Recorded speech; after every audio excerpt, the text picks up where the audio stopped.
This is Chris Haskell, and these are your Week 7 CVR highlights. All right, this is the Women's Elite Finale, CVR World Cup LA. So exciting. Here are your final results for this women's. In first place, Carrie Conaber. Carrie Conaber off the front, more watts than anybody else. You've got to be kidding me. Carrie Conaber, then Beth York, then Jennifer Reel, and oh my goodness, we are going to see a shakeup. In second, Claudia Behring. Unbelievable that this is happening. She's coming up over the top of the group right here. Meisel's trying to close the gap, but now it doesn't look like she's going to do it. Gets out, puts down 400 watts, comes across that line first.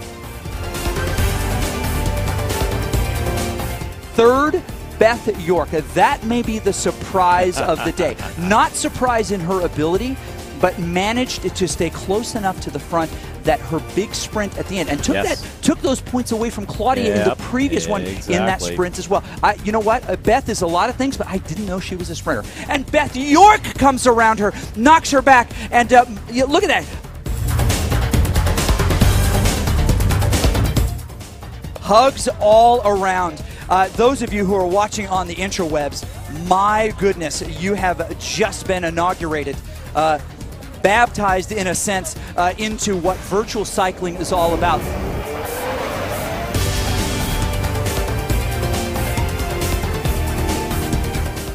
The hardest video game ever. Holy smokes. I'm like exhausted just watching this thing. I mean, this is incredible. This is incredible, Chris. That finish was unbelievable.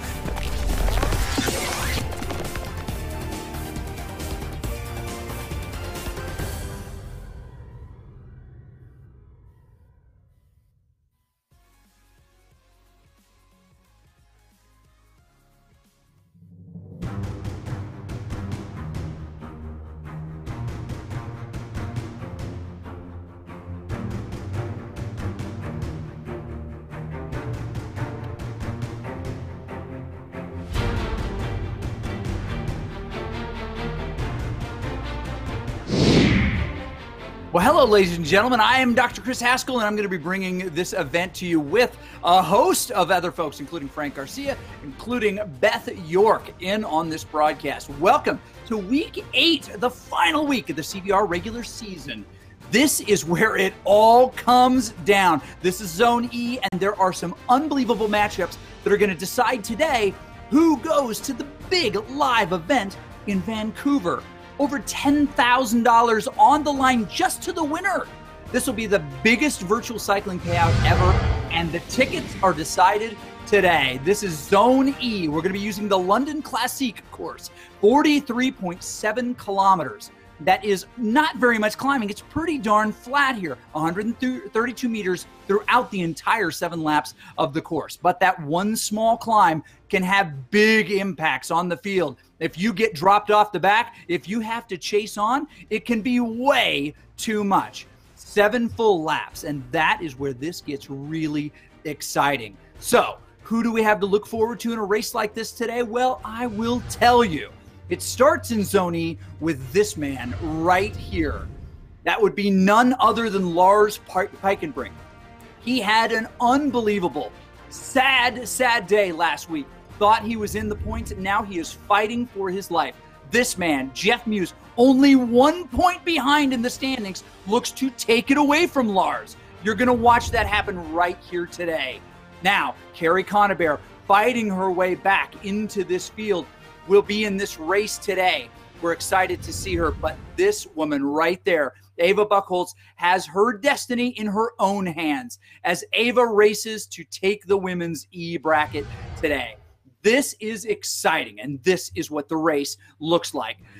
Now, as we look across this board, Kim Little, although he's at the top of the standings here, finds himself in 7th place overall. Steve Young, Matt Looker, Lars Peikenbrink, all throughout this group. They are showing up in that men's pen right now, which is why they see their names jumping around a little bit.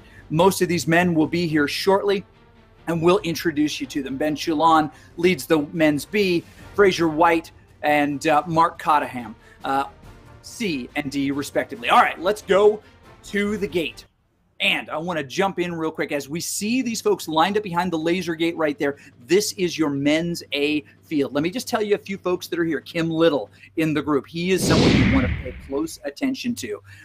Also, you have Gregor Buchholz, which is riding right next to Ava Buchholz. We'll show you their images, their live streams here in just a moment. We'll package together those things. But hey, if this is the first time you've seen this, you're on Mixer or you're on Facebook, click that follow. We want to show you these great racers as we do this. Hi, I'm Chris, Dr. Chris, and I'm standing in front of this whole crazy thing here. So what we've got Paul Delabout here as well. He is a strong finalist we've seen many times, and Jeff Muse hidden there in the group. He wants to take this away from the guy I mentioned just a moment ago, which is Lars Peikenbrink. Now, last week we had an exciting finish for our guy. We'll hopefully bring you that video. We do have a little bit of a recap that we can show you from last week's race. And if there is a nice calm spot in this race today, we'll show it to you. But here is where things can go wrong for someone like Buchholz, someone like Durr or Muse. This is a fast start. There's no neutralization here. This is as fast as you can go. And these folks will drop out of this gate super quick. Modert in the group. Richardson just joining this group. A few last-minute log-ons. How warmed up are they? Hard to see. Sometimes people can be riding around for a while. The rain is starting to fall here in virtual London, and I am really excited to see how this thing goes. Okay, with 10 seconds to go, and here in just a second, I'll bring in my colleague, Beth York. We want to get some perspective from her, and you'll hear the tick as it comes down right here, and this thing is going to go nuts. Who is going to be the fastest off the line? That's what we always see to find out, and who's going to get left behind. All right, big moves happening right here at the very beginning. The folks that you need to hear are going to try to get up there at the front. There they go. Brett Boniface in the group today. That could really shake things up. Matt Looker on the wrong side of this group. Now they start to move away. You see those boys in the tail of the Comet. Things are starting to really heat up here. This is just the beginning of the race, everybody, and it's really going nuts already. Big watts, big heart rate starting to come up. There's Brett Boniface right now, the ODZ rider. Through the rain, you see the glowing wheels of the Zwift experimental bike, the Tron bike. And we'll talk about the difference in the equipment that these riders have selected, the kits, as it were. What abilities do they give them? The nice thing about that Zwift experimental is that easy to spot. But is it the fastest set of wheels? No. Is it the fastest frame? No. Is it the fastest overall? Maybe. But what it does tell us is that these riders, almost like the Mercy Witch kit, are in something that can only be earned through very, very special circumstances. Also, as we look at Brett Boniface, you'll notice that he's got a flag on his back. That is the flag of Canada, and I'll welcome in my colleague, Beth York. Well, hey there, Beth, to maybe explain a little bit what it means when you see the flag of a nation on someone's back. Yeah, the Zwift national champion. They did these races over the spring, and super strong riders turned out. And if you're wearing the flag on your back, that means you've won your country's national championship in game. So that is something to be proud of. That is something to brag about. Ooh, a little bit of red numbers here from Young coming up, just that little bump here. I don't think it's maybe it is. Pollitt, little Ostenfeld, 10.5. That feels more like an attack than just a little get over the hill, Chris. Yes, jeez, what's going on?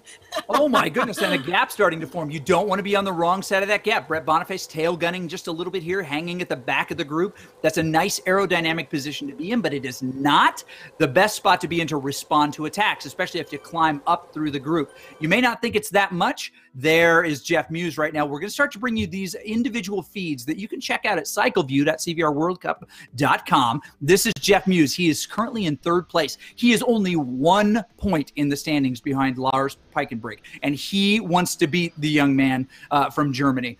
This great rider right here, the Canadian, Jeff Muse, wants to really climb up the ladder. It looks like Steve Young may run away with this, although if he doesn't finish this race, different things can happen. Now, let's check out what's happening here in the women's pen. They're a minute away from starting. Who's that lady right there, Beth? Oh, that's Miss Carrie Conabear, CVR World Cup LA champion. The only thing stronger than her legs is her mind. She is fierce, she is tough, and she can put the hurt on. 3 seconds before the gate drops here from this view here, and I'll take it away. Off they go. Boom. You know, they start out fast. This is Chris Haskell, and these are you. And they do not let up. Now, 5.7 watts per kilogram. The watts are being dropped, 6.6 from Buckholz. Claudia Baring in there. You can see the power-ups being dropped. Little floating vans above their head are power-ups that are earned in the game. They earned those in the warm-up before they came to the gate. And that just gives you a little extra boost when you come out of the gate to make sure that if someone does do something just super powerful, you just have a little bit of advantage to stick with the crowd. So all of these ladies with the vans over their head got the aerodynamic power-up. And hopefully they're Carrie Conabear a little bit on the end here. She won't let that happen. Looks like she didn't have a power-up. She might have logged in late. Not to worry, though. This is very early times. The Vixen rider there rocking the hawk with the mohawk, and then she's right back in it. As I said, she doesn't get left behind. She made that mistake maybe once and has never repeated it. That's so true. If you were trying to... Oh, yeah, I was going to say, if you're just trying to figure out what in the world this thing is, there's Eva Buchholz right there, the rider from Germany. She's next to Gregor Buchholz, who's also in this race. We'll pan to his camera at some point a little bit later, but she is the one to watch. She's in that top spot. She's being chased by those who rock the hawk. But look at all of these nations' flags in this group. You see the U.S. national flag. You see the British national flag. You also see the German national flag. These are fast women in this race today. Beth, here's my question to you. So as this is kind of gearing up, Anna Barbado right there, we'll explain what that flag is in a minute. That was a trivia question last week. There are some pretty clear pictures we have on who is going to qualify for the live event in Vancouver. But what is in it for the rest of these women if they race hard today? Why do you go hard if maybe you're mathematically out of the finish? Ooh, Brett Boniface with a big attack here. Yeah, he is laying it down here. There are two spots on this. We'll get back to that question in a second, answering that question. But he is taking it 1 or 2 seconds on those little rises. There aren't a lot of places that you can mount an attack in this London Classic course, but that is one of the places where you can get 1 or 2 seconds. Now, will that group come back and close those 3 seconds? Probably. I don't think one person can stay away, but he is keeping it down, hammering it at 6.0 watts per kilogram. And if anything, he is certainly softening the legs of those chasing him behind. We've got Henderson back there, Richardson, Buchholz, all of these 5 seconds, 4 seconds. But that group will close fast, Chris, because of the aerodynamic advantage of the pack, unless Boniface just keeps the hammer down. And he is keeping the hammer down, and here's why you want to stay tuned to this. This could be the moment where this thing cuts wide open. If there's nobody in this group that really wants to chase it down, Brett Boniface is the kind of guy who can get away. He very famously, in the very first CVR World Cup event in Las Vegas, broke away from the group, and no one believed he could do it. And he got up. Now look at that. It is now 4-5 seconds. Lars Peikenbrink drifting to the front of that group, and he doesn't want any part of that chase. Beth, this is so curious because Boniface has not had the normal season that he normally does. This has kind of been a little bit of his off and recovery season. He had some sickness, he had some injury, but he is showing why he deserves to be here. And it looks like Kim Little wants to chase him down and be wherever that guy is. Yeah, you know, I mean, the thing is whether or not you're in this league race to, you know, to get your 6 out of 8 or to get your 8 or do all 8, you know, the competition in the field here is so exciting to watch because these are serious racers. So you would turn out just to test, if you're coming back from a sickness or from an injury, you might use one of these races just to test where you're at in comparison to the field. The rest of the guys. Go ahead, Frank. Yeah, one of the things that we're missing, luckily we've got Kim up here, and Kim's been doing so many seasons. I think he's probably starting to get a bit fatigued. He needs probably a few weeks off the bike, but he's actually the inside track to win this thing in Zone E. So he's a race down, but he's got the highest average points. And if he gets the most points today, he's one behind Matt Looker. And so whoever wins today between Matt and Kim, assuming they finish high in the standings over Steve Young and Lars and Jeff Moose, they will absolutely jump to the top of this thing and take the ticket to Vancouver and a shot at winning $10,000 there in, I always say March, but it's June 23rd and 24th. Yeah. So two-part question to you, Frank, and then Beth, I want to get your opinion on this as well. Now, this is definitely a race that he wants to pay close attention to, but this is a nice, long, flat course. Lots of opportunities for escape attempts here. Also, you'll notice all of the flags on the back of the folks here. He's the UK champion. He just chased down the Canadian champion. There's the alien champion. Very exciting stuff right here. But this could be, you mentioned he needs a few weeks off here. He's got his Nyan Cat in the background. But the question, which I promise I will get to, is he doesn't seem to have much in the way of teammates around to help him pull these back. He's got to have a great finish in front of these guys. He can't finish 10th in the pack. Definitely can't finish 10th in the pack. Yeah, I think there's been some fractures, sort of in the Team X team. So Team X, one of the first two teams on Zwift ever, and has just won tons of stuff everywhere, and they have really strong guys, and they've been recruiting, and they recruit really strong guys, and sometimes teams have a hiccup, right? Can you be too good? I think you can. If you get too many good guys on your team, then the teamwork starts to fracture, right? Because Soren Bay wants to go for the win, Kim Little wants to go for the win, Casey Schum wants to go for the win, and I should clarify, I'm not picking on any one of these guys. Sometimes it's just that team dynamic, right? Some are great teammates. I mean, Kim rides fantastically. Casey has carried me to the sprint finishes many a time, but sometimes as you get a little bit too many people in there, it kind of starts to fracture. Like who's working for me today instead of who can I work for today. And when you get to the end of this, right, when there's $10,000 on the line, it's a hard pill to swallow. That I'm gonna work for this person so that they can win all this money, right?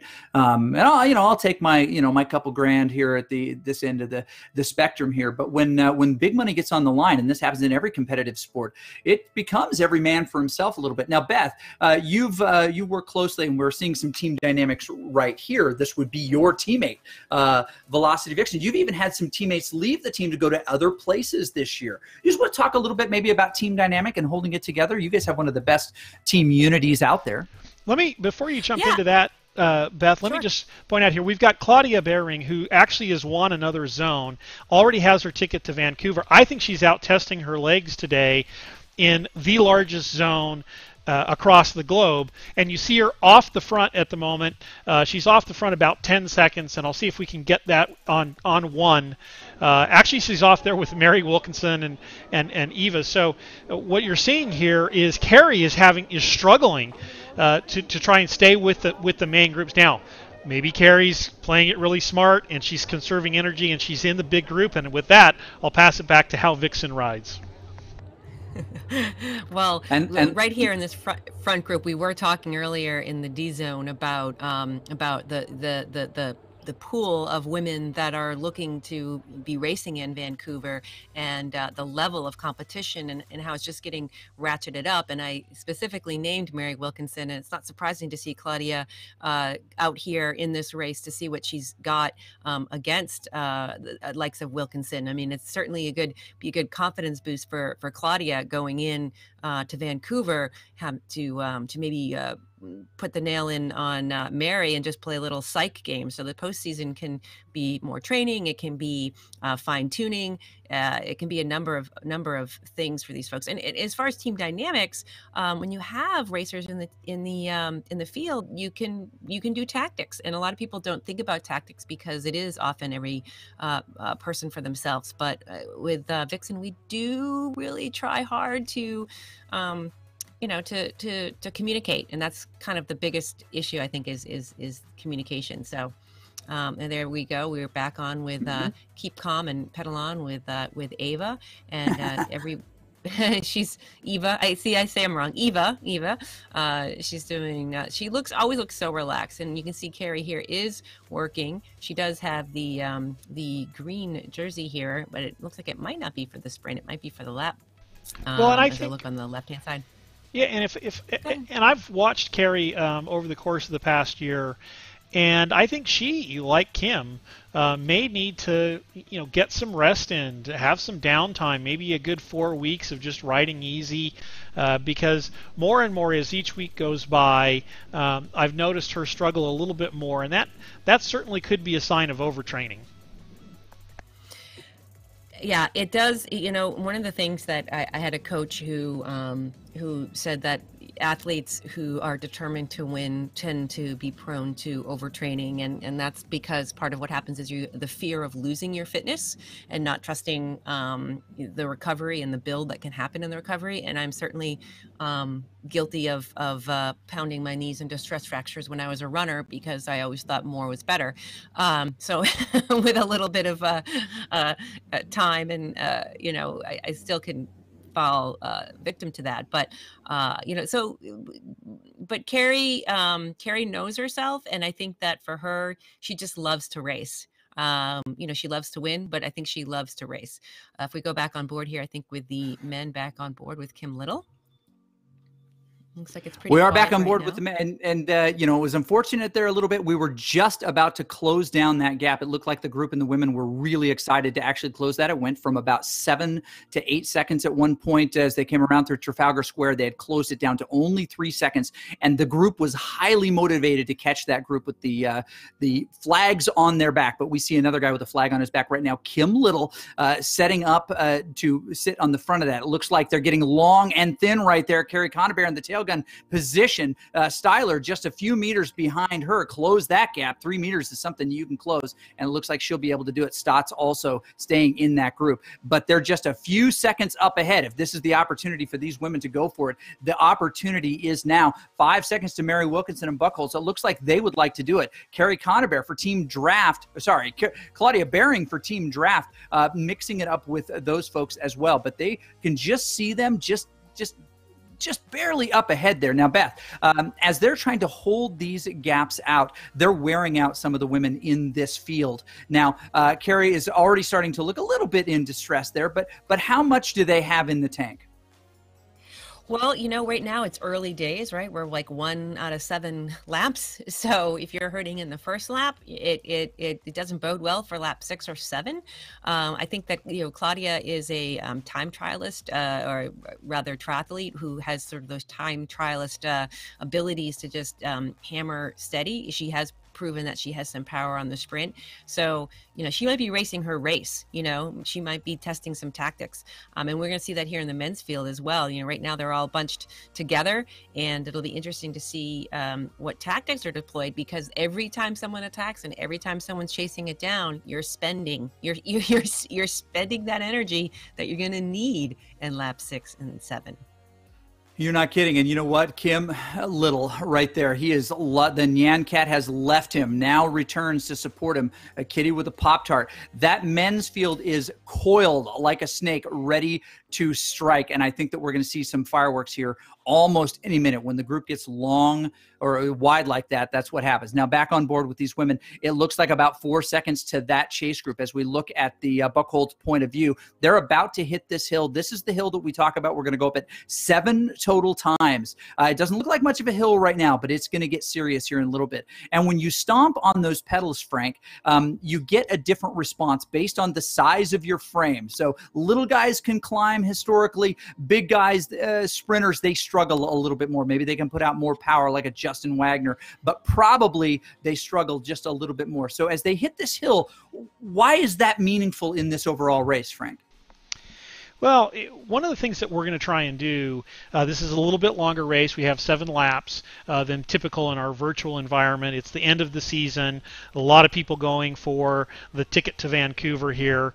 And what we see is you want to burn people's matches. So you're going to see people go really hard up these hills and try and get other people to go really hard up these hills. And some people will try and conserve some energy, but you have to be careful. There's a natural tension there. If you try and conserve too much energy, you get dropped. Sayonara, wave goodbye. It's all over. Your day's done. On the other hand, if you're too excited and you keep burning your matches and going to the front every time, then by the end of the race, you're just depleted. You are. Now, as we look at Carrie, she's trying to hang on to this group. It's still about 5 seconds up there. They get long and thin. Those aerodynamics indicate a little bit of stress in the group. They can't ride side by side. Their rider, just like in real life, naturally falls into the slipstream to try to get as much aerodynamic advantage as possible. And usually only one person can lead it. Now, you see some strong PTZ riders in that group. This is the zone that they tend to come out en masse here. Now, you know BJ Alfonso, their director sportif, and how much attention and interest he puts in this women's team, Beth. You know it really well because you were on that team for a bit. I was on that Maybe team. Talk a little bit about the tactics. Well, he is excellent. There's no one really that supports his team more than BJ. He's really involved with helping develop these racers, and so much so that he even came out to the Paris event to support. That was a time when I was PTZ. So these guys are going to play it smart. He's probably on Discord with them, the audio channel, and they probably have a team car going, and he's probably telling them, don't do much work for the Vixens. That's probably what he's telling them.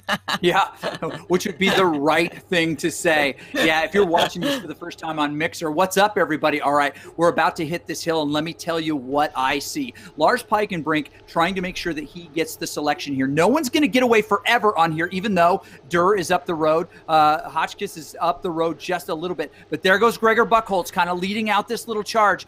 Folks are going to want to get on his wheel and not let this get away. This could be a moment of excitement. You got a couple people off the front. We do, and let me just...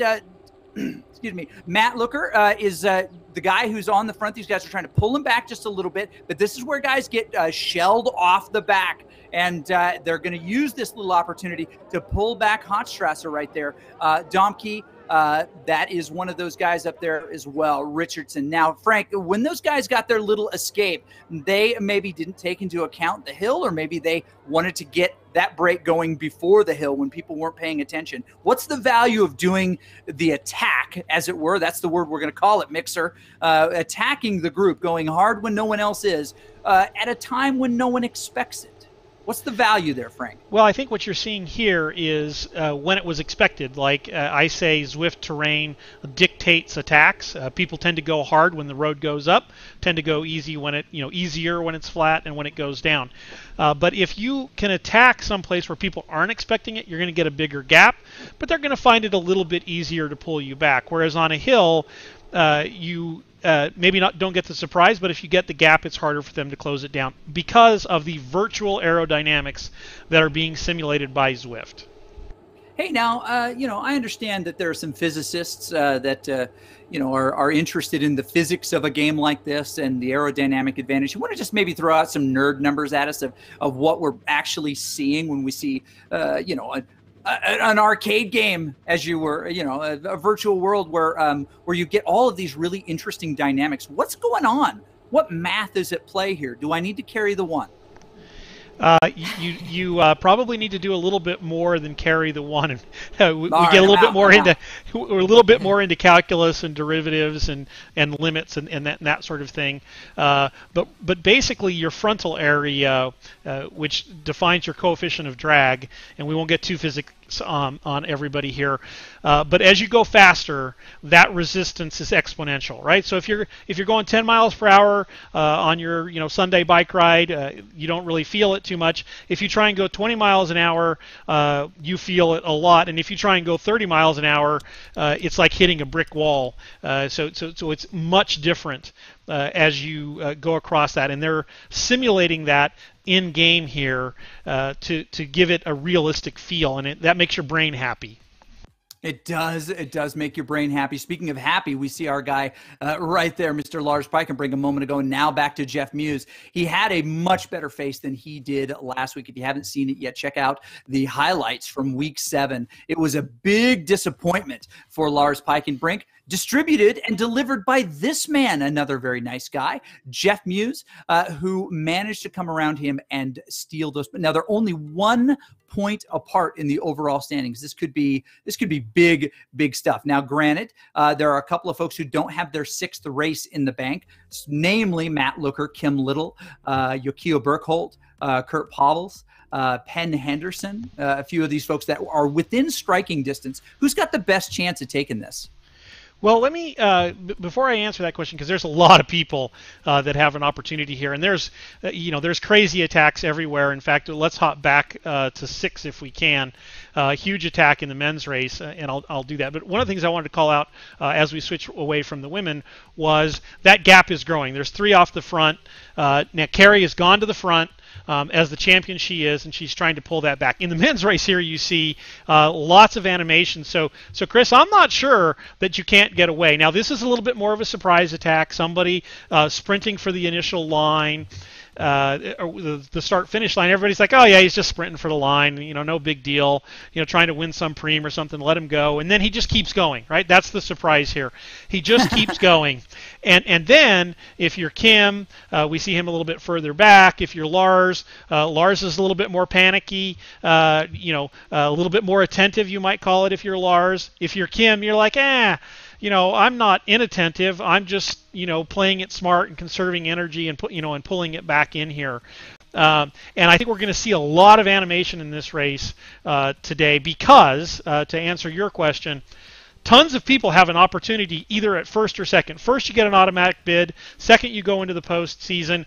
There must be 7, 8 guys in the mix today that can get those bids. You're not kidding. So the point leader on the course right now has 5,992. He can count this race or the next race, right, the top 6 of the 8 races. But the men with 5 races, Looker, Little, Burkholt, Pavels, Henderson, Andre, Olsen, all those folks are within 20 points of him, right? So Matt Looker, if he finishes ahead of Steve Young today, he's definitely going to move ahead of him in the overall standings. Kim Little, he's got to finish ahead of Matt Looker if he's got any chance of winning this division. We don't know who's going to win this thing, which is not something we can say about every other group. And they are lining it out right now. Beth, there are some gaps forming in this thing. What is going through the mind of these racers? You just did this race earlier today. What happens when those big gaps open?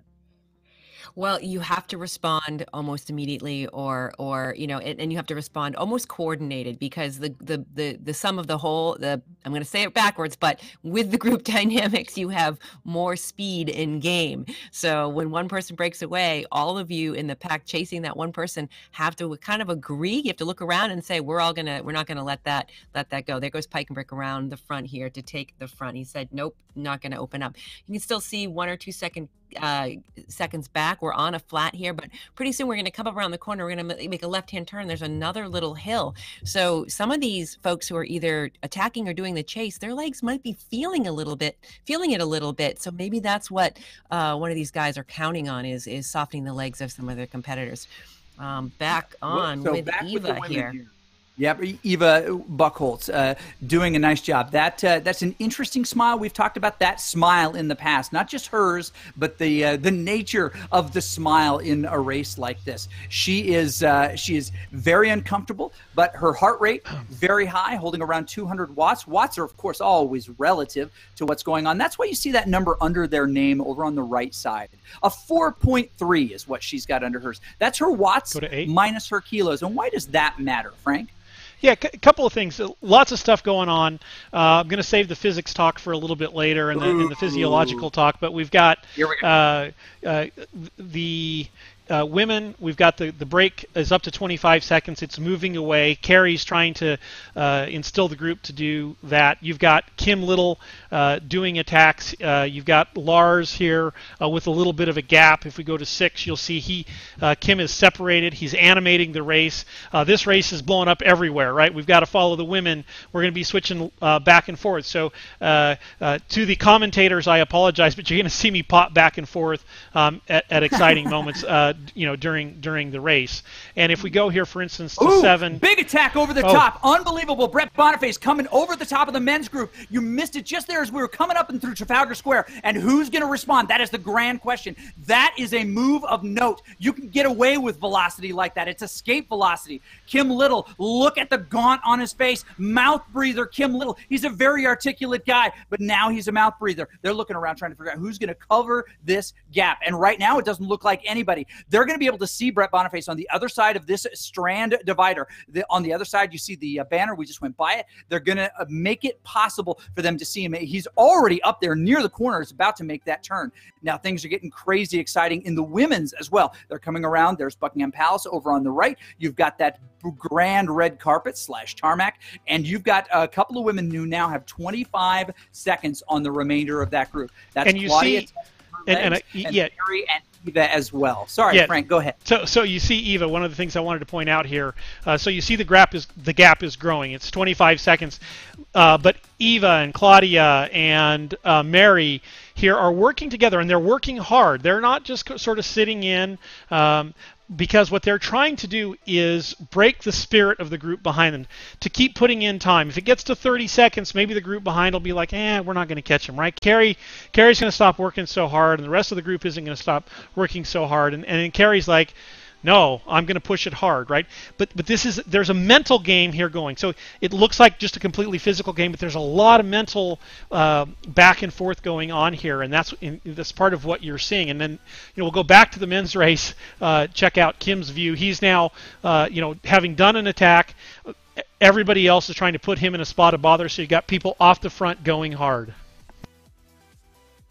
It is interesting that Frank mentions that gap and what it does to you psychologically, because there's a number of, you're like, okay, 10 I can close it, 12 I can still close it, 15 I know I can do this, and then it starts to get a little bit bigger and you're asking yourself, can I, and who is with me now, and who can help? And if you are trying, are you chasing it down alone, or are you chasing it down with others? And I think in Carrie's case, she's doing the most work on hers, chasing it down. Okay, here we are with Boniface, and he is settling back down to just under 4 watts per kilogram. So he's got a 9-second lead on Hochstrasser. Did I say that right? Hochstrasser? And Hochstrasser is absolutely, a huge hammering effort to pull this back. Yeah, absolutely. Yeah. And so you can see that in the watts per kilogram, where Boniface does boost it up to 4 or 5. Maybe he hurt us, but it's not going to be enough, because he's going to close it down with the momentum of the group, pulling it back 7 watts per kilogram to get that back. So that was a case where the 10-second gap, everyone in the group said, we're not going to let that happen. At least Hochstrasser was saying, I'm not going to let that happen, and not really worrying about pulling the group back with him. So that was exciting. That was a great effort. You see a counter here. So Hochstrasser, everybody's like, and this is a great surprise move. Everybody's like, oh, you're just pulling us back to Brett. And then he went beyond Brett and then went harder. And they've got a 3-second gap. And you notice he just sort of slowed down there for a second. And so what he's telling Brett, this is nonverbal communication. He's telling Brett, come on. I caught you, but I'm ready to work. I went by you. I pulled you along, but you're going to have to work too. So now these guys are going to look to trade it, back and forth. And so it doesn't look like, they're kind of, holding hands here, looking at each other. And that's Hochstrasser saying, okay, well, if you're not going to go, I'm not going to go. And then everybody just comes back. And that's what so often happens. And you see everyone here rejoining. That's what so often happens. That's the mental part of the game, right? That you try and get the other guy to work, but if the other guy's not going to work, you're not going to work either, and that's how the breaks get caught. Well, and too, as we think about folks that are in this race that might not be in contention for Vancouver or the postseason, they're testing different things. I've raced with people on different teams when I've seen them, when I've looked on Zwift and saw who's racing.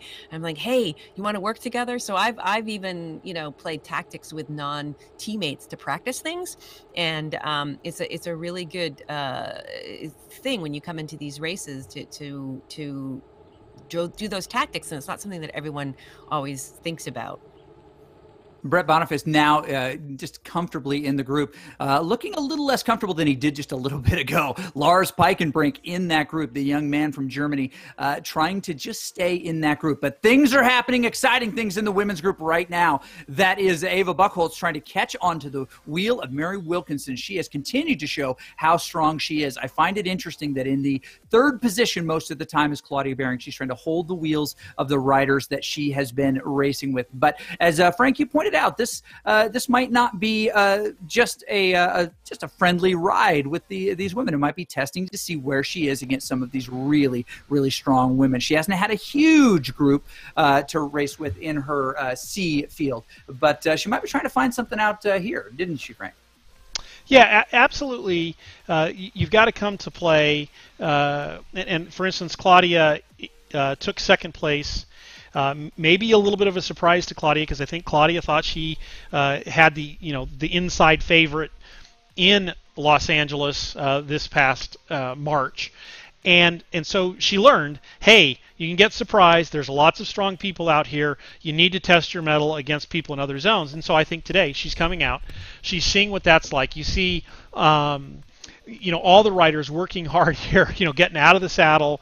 Mary's putting the hammer down. And so Mary's saying, hey, let me see what you've got, Claudia. Now, I will note this. Claudia played it smart there. She followed Eva back up to Mary.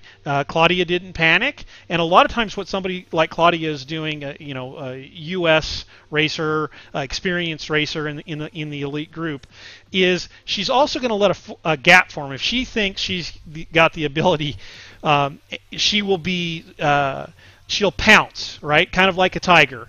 And I know, Chris, you'll come up with some great terminology for, leaping dragon, crouching tiger, something or other here shortly, and I'll leave that to you. But what you do is you let the gap open, then you pounce on the person that you're with, you bridge to the front, and now 3 is 2, because that person can't follow that much of an effort. And so, and you see her definitely working hard, trying to do the reverse here of that. She says, no, Frank, no crouching tiger is going to get me. Yes, you do see that, and you can see now the gap with those 3 ladies to the chase group is about a minute back. So it's looking a little less likely, although they still have 4 laps to do it. Something would have to happen in the front group for that 56 seconds to get closed down. And again, in that chase group of those 3, Carrie is the strongest, and she's been working so hard. I think that she'd have a better chance of closing that gap if she had someone equally as strong. And both Anna and Lindsay are strong, but I think in that group there, I think Carrie has a little bit more power. So she just needs a little more help there to try to get that closed down. And back on board here. She does look pretty relaxed. You think that's another psychological play to smile? I do that outside. Sometimes I smile at people and pretend I'm not heavy breathing and go, hi, with my... I think there's actually a human response, which is when you're really suffering at the level that you can suffer in bike racing, right? Because it's one of the sports that you suffer the most in for sure, right? And when you suffer at that level, I think your mind knows to play poker, right? I don't know if this comes from, convincing a real tiger that you are not scared or what. But I think a lot of people, when put under a lot of stress, some will just frown and look a certain way, but a lot of people smile and they might even giggle a little bit, and that can be really disconcerting, and I think that's why they do it. It's a very strange physiological response in some people.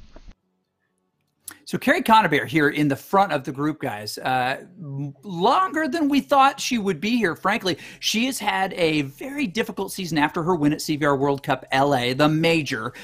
She came from behind to win that, and has really stayed well in this race today. Brett Boniface with another attack over the top. He is trying to get away one more time. He used that sprint zone, you can tell by the confetti next to his name, to get away. And now these guys are going to try to get him back. That is the question. Is this the straw that broke the camel's back? Hey there, Mixer. Yes, you are watching the hardest video game ever. This guy, Brett Boniface, a guy in real life, decided to attack off the front again. But of course, Hochstrasser is trying to gain him back. Now, you'll notice as you look down the group, those are hard efforts, but there are many that are in a long straight line. Yeah, so what you see here is you see Brett Boniface is the Canadian national champion for Zwift. Our next event in Vancouver, I'm thinking maybe Brett wants an invite, and we'll have to reach out and chat to him, but he's certainly showing off maybe one of the open invites that he's looking for. Hofstrasser, though, has got his number. Whatever Boniface does, Hofstrasser says, I can do better. Yeah, just not taking it. I mean, both times on the laps, that's where Boniface did do his attack there at the sprint. And you were saying earlier, Frank, about sometimes the course will dictate when you do the attacks. And I think he's trying to be a little bit surprising and not sort of follow that behavior that has become sort of almost habitual in the game. So attacking on the flat in the sprint and watching who responds, and it's the same person responding each time. So Hochstrasser said no, and here we see it from Peikenbrink's perspective here. And Chris, we're going to switch here. We're on Kim, and you noticed it this a little bit earlier. You said he's a little gaunt, and what that means for a cyclist is typically they're peaking, and it's the summer season. I know that Kim rides out in the real world, not just in the virtual world, mountain bike training, and he looks very lean, very mean. I certainly wouldn't want to go up against him today. He's also so smart. You see him sort of laying back here, conserving energy in the tail gunner position. He is, and you notice where I see it mostly is in the cheeks. You'll notice an endurance athlete in the peak of their performance, they get really lean in places that you don't normally get lean in. One of those, and part of that is because of the physiology of endurance athletes, is in the cheeks, right? You'll think, oh, I mean, for those of you who are just watching this on Mixer or one of the other, well, welcome, first of all. But, that kind of Lance Armstrong look, that endurance runner, maybe you even know somebody. You don't tend to get a lot of fat deposit in your face when you're a high-level endurance athlete. Doesn't mean you don't have fat. It just means that you don't have much in your face. And that's kind of the look that I see in him right now. His arms are skinny. The joke is that he could raise his arm over his head and his watch would slide all the way to his shoulder. That's actually a good thing for a cyclist. It means you're super lean. And in our leanest, and I'll throw this to the super experienced cyclists in the group, what are the advantages, physiological advantages that you get from being lean as he is right now? Beth, I'll throw it to you first and then to Frank. Yeah, sure. So when you're outside and in game, because the game is simulating being outside, it's your weight to power ratio that allows you to move fast. So if you have, Frank was talking earlier about the wind coefficient. So you do, some riders are big billboards and have a lot of surface area, and that caps a lot of the wind. So if you are lean, your weight is lower, and if you are smaller, you just have less surface area to create the drag. So it's a couple of things, and in the game here, your watts per kilogram dictate your speed. So not only it's kind of exaggerated, I think, in the game than it is in real life, but it matters in both places. Yeah. So and let me just make a politically incorrect statement, and I'm sure I'll get letters for this, but when it comes to cycling, I hate skinny people. Why? Because I'm not a skinny person, and you can have a huge advantage in cycling, especially going uphill. Did I mention I can't stand hills? You're a natural descender, Frank. You're a natural descender. Thank you. I am very natural. I'm big time natural at that, and so it does make a big difference. Now that being said, if you have lower watts, even if your power to weight ratio is good on the flats, pure watts matter more than that weight ratio does. But most bike races go uphill, and therefore you see a little bit different. Now you see here, Carrie just going super hard to maintain with this group. So she goes to the front, and this is why you see people not do this sometimes. You go to the front, you work hard, everybody else sits on your wheel. Then you're like, oh, I'm tired, I need a rest. And what do? They attack you to try and drop you. And that means that's where that working together goes right out the window. Yeah, that's where you can benefit from having teammates in the peloton with you, is because if someone was attacking, and at least there's one other person to help you cover a gap and cover that attack and give you a little break from having your nose in the wind. PTZ Even rider here, virtual Anna. wind, there's a wonderful virtual wind out here, right? I mean, so for those of you who don't know, these are folks who are on power trainers. They're actually controlling the watts that go into the computer, into the game itself. But most of them also kick power back to the machine to set the resistance. So when you hit a hill like this, as Anna Barbado is about to do, she's about to hit this. In fact, they're starting to get away, this chase group, trying to do a little bit more. They're still a minute 22 seconds behind Buchholz and Wilkinson, but they're about to get separated even more. There's the front of the race here, but as they're going up that hill, as Anna Barbado is just now, it gets more physically difficult. You see the heart rate go up. You see often the RPMs go down because they can't push nearly as much. Now watch her heart rate, Carrie Conabear, tick up right here. She's at the front half of this group. She's going to get out of the saddle just like you would on a real hill. That's because her power trainer is actually pushing back more. That's the wonderful thing about this kind of racing. So for those of you who are like, what in the world is this? Stupid game? Not a stupid game. Actually, the hardest video game ever. I can understand why Stanley wouldn't be able to play it, but maybe next year. Maybe next year you'll be old enough. We see on Facebook every now and then people, really get intense and really get serious about this, and they're all in the game, and people say, "Oh, it's just a game. It's just a game." We made a post here recently. Yeah, it's just a game, but Fortnite, as an example, is a $100 million game. And while we're not quite at the $100 million level here at CVR World Cup, we are in the hundreds of thousands of dollars area, and I think within the next year we'll be well over $1 million. We are announcing a new team tour.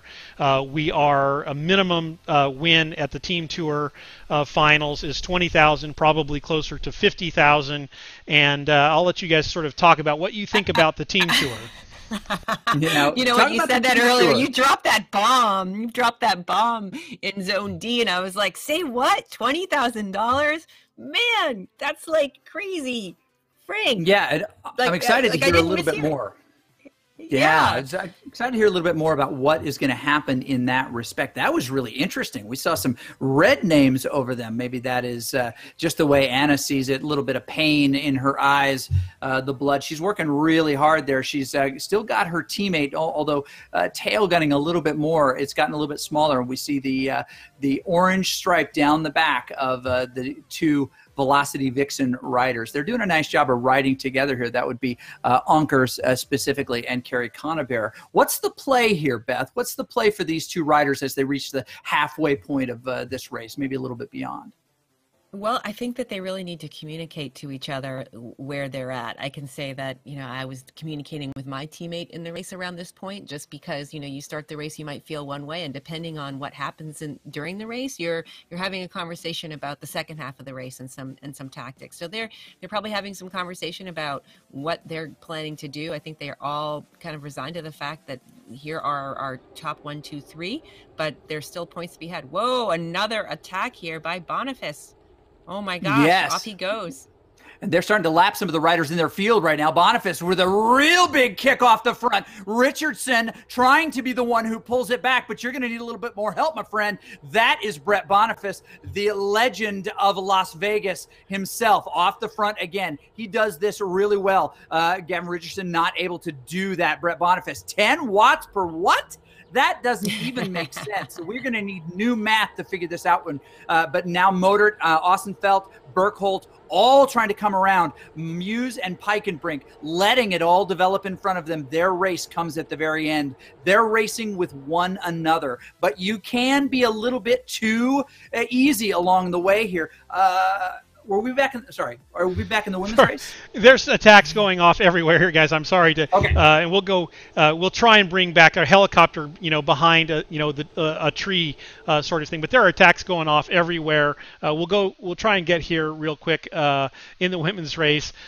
Big attacks happening, and you see that smile. And I can tell you now for sure that smile is not "I'm enjoying life." That smile is this is a big effort.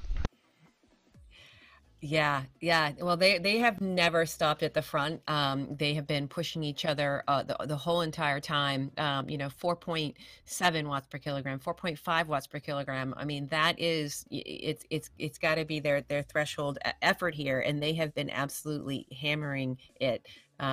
Looks like she's typing in a message. I do not. And here you get. And here you get the World Cup nature of CVR World Cup, right? Other languages people are talking in, communicating with people, to get an understanding of what I should be doing at this point in time. Just fireworks everywhere today. Sorry, we're jumping around, quite a bit, and we're not necessarily giving you the stingers of your visual vocabulary.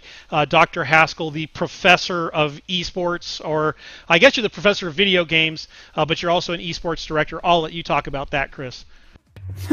No, I just find myself, I'm calling races that don't exist. And Mary Wilkinson's going to pull back Brett Boniface. But wait, they're not even in the same. What? It's one of those. We may end up calling Fred Flintstone again like we did last week, eh, Beth? It was nice to see her typing messages to each other. Like, you can communicate to each other in game in sort of a public broadcast, which is what we were seeing there. But there's also a way to communicate with the riders that are around you with a private message as well. So people. Back to the men's race. Big dig up the hill right here. They are trying to get away again. If you've watched this every time we've been around, this is time number 5.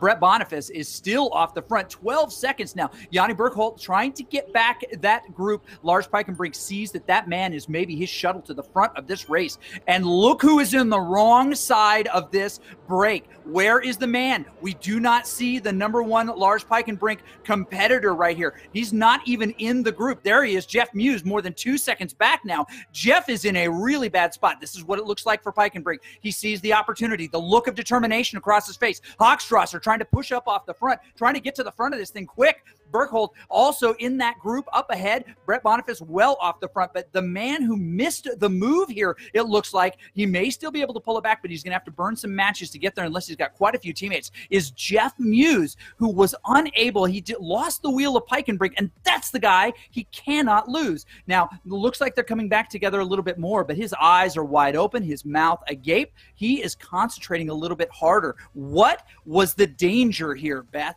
Frank, what happened? I'll jump in. Well, I was waiting. Go ahead, Frank. I'm sorry, guys. I've got 10 monitors in front of me.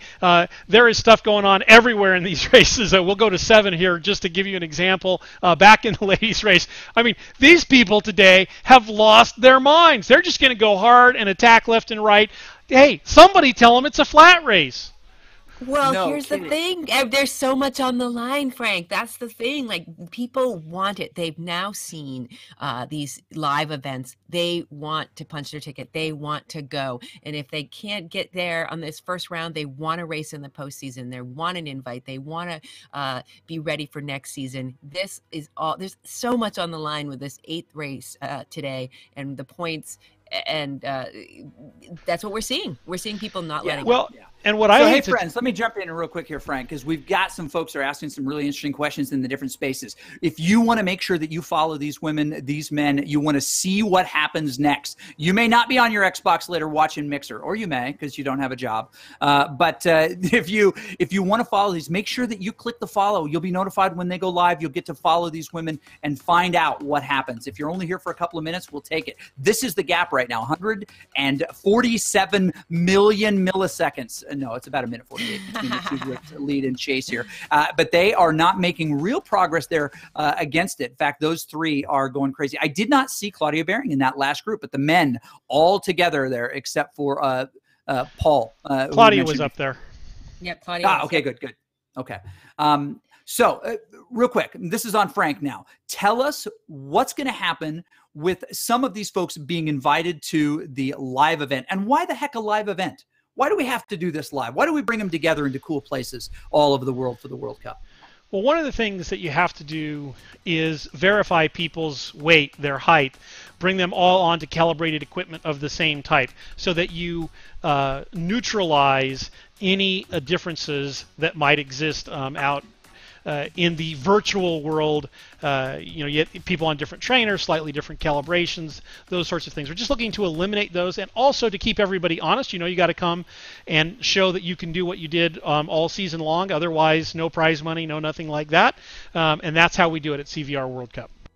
Boy, and it is always an exciting race when you get people in the room. The last 3 events have been at velodromes, which have been last 2 events, have been in velodromes, which have been really exciting. That's going to carry over into this one. What's that environment like, Beth, as we jump in on the men's race, who are still trying to chase down Brett Boniface? It does not look, I do not see him. Oh, yeah, he's 6 seconds ahead now. Looks like they're going to be able to pull him back now. They really got serious about that, although he comes around the corner and jams it hard. He's not making it easier for these guys. So what is that like to perform live in front of people on a trainer in a cool venue like that? It's awesome, but I keep thinking, watching Boniface, like, how many attacks does he have in his legs? The man is like a machine. Yeah, I've got the formula right here. N+1 is the number of attacks Boniface That's how many he has. Oh, no. Well, going to the real live event, I was saying that I heard Zimmerman on a podcast talk about being nervous and all this stuff. And it really actually comforted me, because a lot of times you think like, oh, everyone goes to a velodrome and races. That's what cyclists do. And, being a relative newcomer to the sport, I was just, I don't want to say overwhelmed, but it is just has this gravity to it where you feel it. Whoa, here he goes. Oh my gosh. Is that Hendrick? Who's taking off the front here? Speaking of teams, we've got Team Innovation doing a coordinated attack here, and look, and this is what you see. Even though Brett was off the front, he's doing 7 watts per kilogram. A dedicated team, couple of guys going, absolutely destroys that almost instantaneously. Yes, that is so true, which makes this such an exciting event coming up. The team league, as it were, the team events. I am so excited. I have to tell you, I'm so excited by this news, this Frank bomb that he dropped us in the D zone, and now we're hearing again. The Frank bomb, this is like, I have an announcement, and I'm like, is there like a water bottle? Like, okay, we're getting a towel. No, I did get my swag, and I'm super psyched. But like $20,000 chance for your team, and we've seen team dynamics develop in game over the course of the last 6 months, like in crazy ways. This is so exciting, and as soon as he said that, I was texting my team. And a man without many teammates right now is this man right here, Kim Little. He's doing a nice job. He's got a real chance to actually take this zone today, but he's got to have a really, really high finish. The problem with not having a team that surrounds him, Team Experimental, which is normally a really, really strong team, not well represented in this group, he finds himself having to do most of this work himself, right, to make sure that he's on the right wheel. Now, he's a strong, savvy rider. He can probably do it. Sees the national flag of Poland up in front of him right there, but he's going to have to really put this together. So, Frank, what is the solo tactic? Oh, big kick. Pike and Brink, as we look on board with him. Boniface, another attack on another hill. Yeah, Modert's off the front, though. Muse is on the front of this thing, too. He's going to maybe be the guy who pulls that down. That's the guy you got to follow, Pike and Brink. You cannot get separated from him. And as we go to the top of this hill, and then I'll ask these guys a question at the top, Hochstrasser right here, that is going to wear out a guy like Kim Little. He's going to have to continue to close these gaps because, again, he's on the wrong side of this. Steve Young, that's the Team Innovation we mentioned before, Team Type 1, also there in this group, but not a lot of X. Kim Little just a few spots back, but lots and lots of orange numbers trying to chase this man down. Probably too strong a group to get away, but what is the overall impact of this, Frank, as they continue to just deal with punch after punch from Brett Boniface? Well, the first thing is this has been an amazingly fast race. I mean, we're at 55 minutes. We've already covered almost 43 kilometers. That's an amazing pace in and of itself. These guys are flying, and this is with a whole bunch of attacks. And you see Hochstrasser, the bane of Boniface's existence, pulling everybody back into the group. But we've only got about 1.5 kilometers here to the finish. Yep. It's setting up to be amazingly an exciting finish. No kidding. Beth, real quick, predictions on how this is going to finish.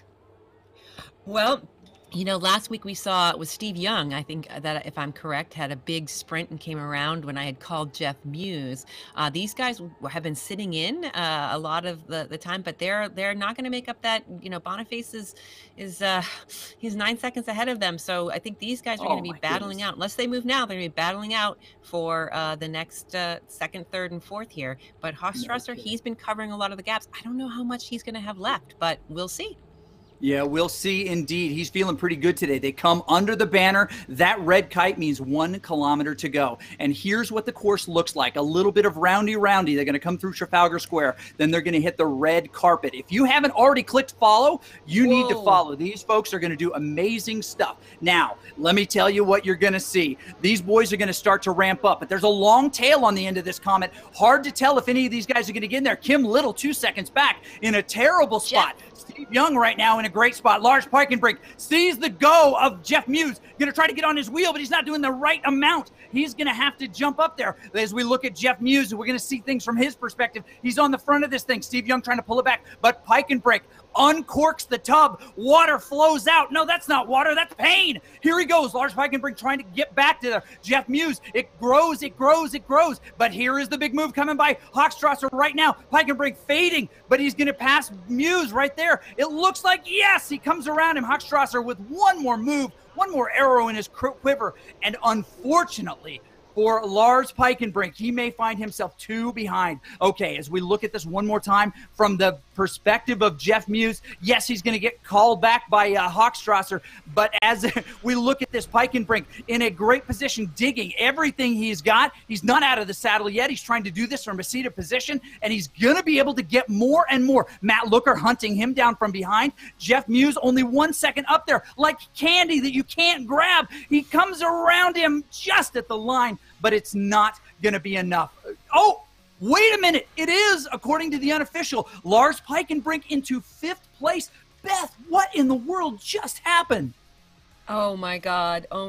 He went so early. We saw Steve Young drop it and put over 12 watts per kilogram so early, made all of the other guys respond. And, like Peikenbrink did not want to get caught like he did last week. And I'm interested by this result. And Hochstrasser proved he had one more. So he played that race so smart. When he was covering those gaps, he knew what he had. Here we go. On board with Steve Young. You can see Muse, it was Muse that first dropped it over 11.4 there, 11.8 watts per kilogram. Steve Young responds, and then Peikenbrink finally comes and says, oh, I have to come to this party so I'm not caught behind. But you can see Boniface is way ahead. Jeff Muse 1 second ahead of Steve Young. And as we see it in slow mo, it's a lot easier for my eyes to see here. Young is kicking it, but you can see Peikenbrink just blasts and he comes back. He must have been just drafting behind one of the riders, and you can slingshot out. If you get a good lead out from that pack right there, you can slingshot out and come around, which is I think what he did. But Hochstrasser just proves that he had enough in him, and he comes around Steve Young, who has to be so mad right now because he started early. He had so much power, and right here you can see how close it comes to the line. And we talked about that earlier. You cannot back off. You have to go through the line on every sprint there, and Hochstrasser brings it through. But now the results did say something a little bit different. There might be some explanation for that, Chris? Yeah, you know what? We're going to throw to Frank. He's the official that knows the officials. We'll use him as our official. But we see Peikenbrink. Looks like the line, at least by the standard by which it is measured here, is on the back side of that banner, not on the front side of that banner, because that's when Lars Peikenbrink overtook him. And that is a huge huge piece. If it stands, it'll be very interesting to see how it is ranked overall. I don't have those numbers in front of me, but Frank, what is the implication of this finish for Peikenbrink and his main foe, Muse? Well, I think this is going to define potentially who gets a bid either to Vancouver or to the end. And so I think there's going to be a little bit of controversy over here. It's like, where's the line? Where's the line?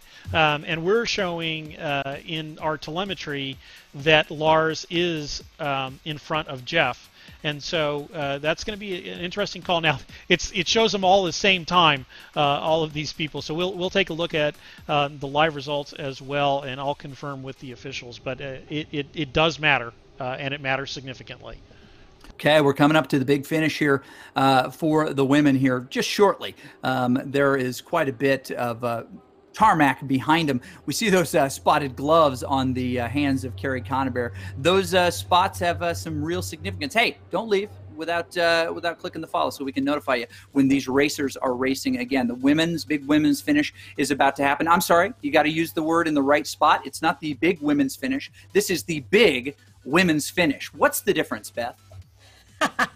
Did you capitalize one and not capitalize the other? I heard. Well, I'm saying, I know we don't. We've got the professor here. I think a comma makes a big difference there, so I think you need to be careful with your pauses. But exciting stuff here. It looks like we've got some lapped riders that are in the race now as well, which will maybe play a little bit of effect. And if we go back and look at Carrie's group that's chasing, and I think they've actually closed the time down substantially. Let me look at this. I think they are working their way back. No, they're still quite a ways away. Yeah, Sorry. no, I was looking. I don't think so. Yeah. And they're coming up to start their final lap here, this group, and I have to say I'm impressed. Connor Bear has not had the best collection of weeks in the last little bit. Honestly, neither has Anna Barbados. She's gotten trimmed on some climbs. Both of them have. They find themselves on the wrong side of a break when someone's got a little bit more energy than they do, and they find themselves just in a different spot of the race than we're used to seeing them in. But these two, Barbados and Connor Bear, right here in a nice group with Onkers and Stotts and Scott as well. This is going to lead itself to a big sprint finish. Now, Beth, you know these women better probably as racers than any of us do because you've raced against so many of them. Is there a sprinter or two in the bunch, and who do we need to put our eyes on for this final lap to see who's going to win this field sprint? Well, I think in this chase group, I think my bet's on Carrie Conenbear. She's proven what a strong sprinter she really is. But the only caveat that I have there is that she's been working really hard in this group, and when the gap was much smaller, I think she thought she had a chance to close it, and she did a lot of work on the front. So depending on how fatigued she is and what she has left, but she can hammer out the watts and then still have a sprint. And I've seen Anna sprint before, and I wouldn't be surprised. I haven't been watching a lot of Barbados recently, so she might be saving up a little bit because some of the women that were in the pack might have saved a little while Carrie was doing some of the work on the front. So it'll be a very exciting finish for sure. Yeah, Styler smiling right there as we jump around. Lindsay Gray in her dark pain cave right there. It's awesome to see these different riders work on how to make all this work, how to make it look good, how to put themselves in a good position so they can stream from their perspective. And Gray is doing that right now, and we appreciate it. You can check out any of these riders, all of these riders, even cheer for them directly over on cycleview.cvrworldcup.com. Contribute to the overall prize pool. All right, this velocity vixen background. My favorite stream. Tell us why this is so cool.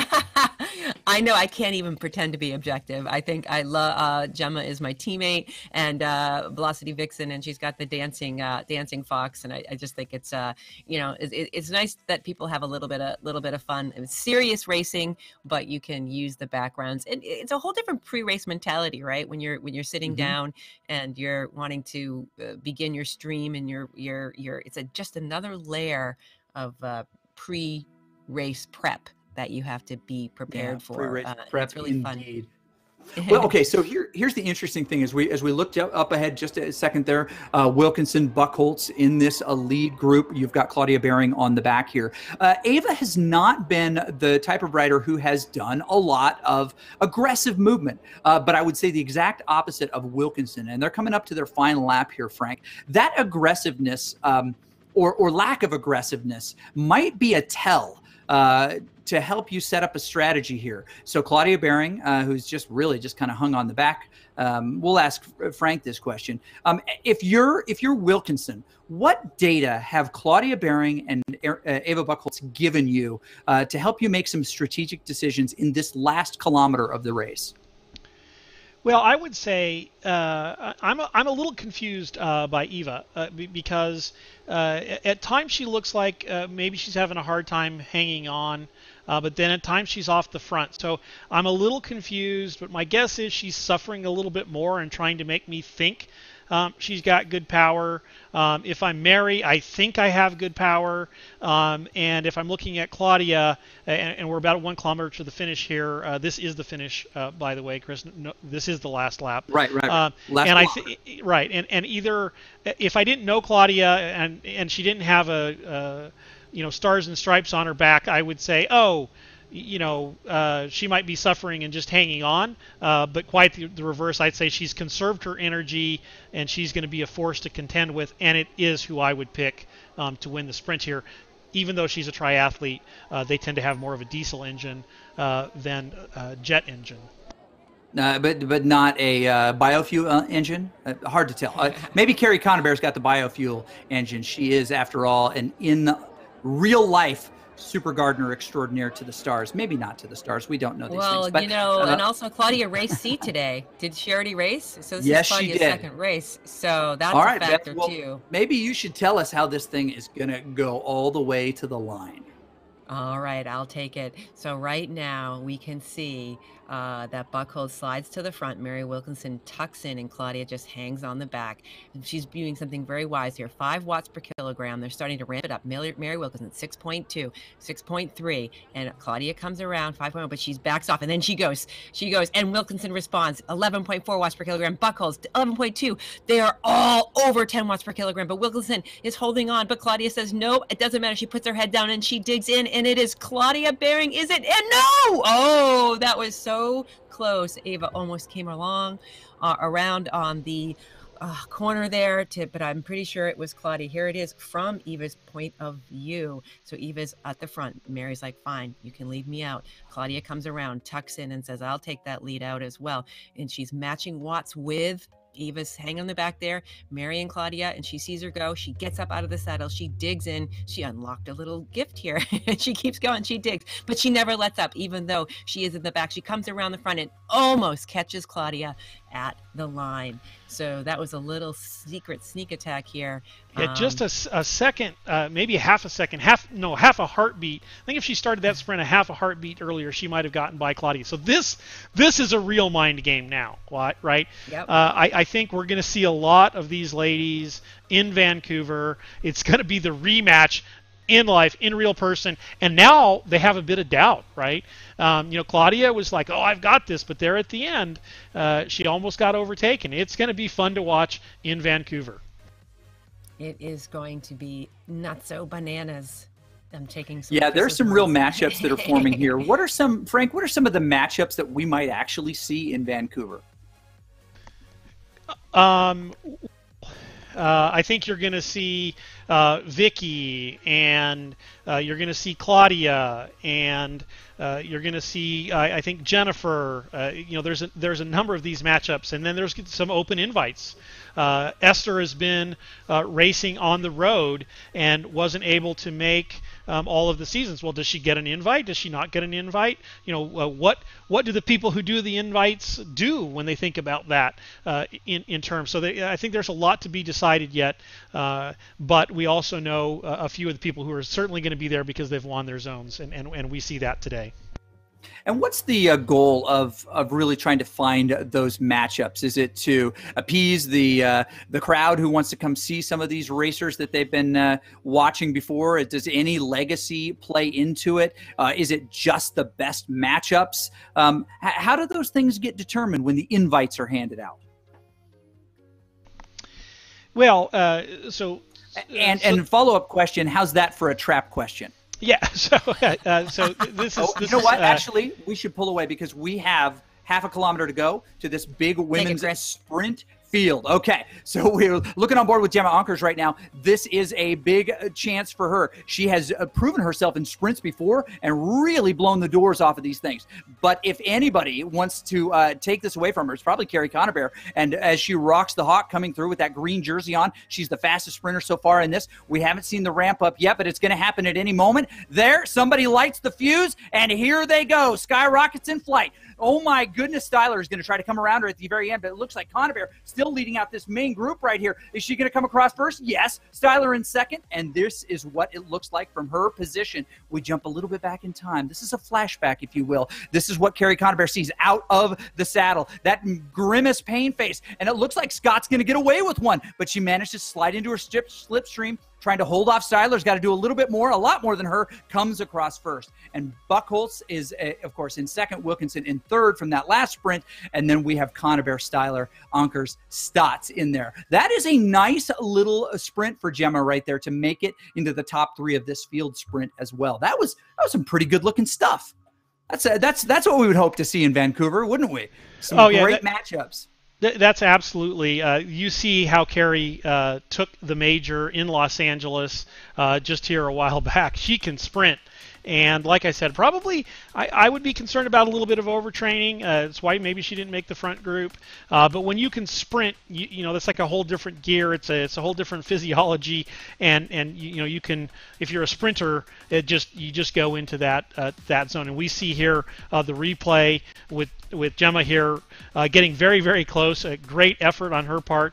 And then we see Carrie. You see her first just sort of relaxed. That's a true sprinter. Oh, I got this. No problem. And then you see sheer power coming forth.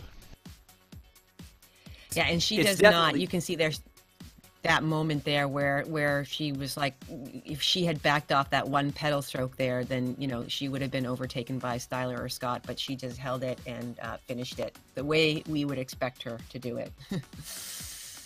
Without not disappoint, Miss Conabear. She is smiling. She's happy. She did a great job there. Okay, this is what it looks like coming into this women's sprint finish. We'll give it to you one last time before we say goodbye. That's Claudia Behring that we're on board with right now. She is in that last position, tail gunning, as it were. She gets the most draft advantage here, and she knows with 300 meters to go here when she can explode. So Beth, she starts to move here into a nice position, and then she kicks. They almost kick at the same time. This is the big move. She did get a little bit ahead of her, though. Yeah, she just did that one little beat of in front of Mary, but Mary can match those watts. Sometimes, if someone can't match those watts, that's where you get them. You get them right there. But Mary held in, and then Eva just comes around at the last 15 meters, 10 meters, and you think she might have a chance. If she had another 10 meters of runway, she might have overtaken her, but she was just that beat, as Frank said, heartbeat late maybe coming into the sprint.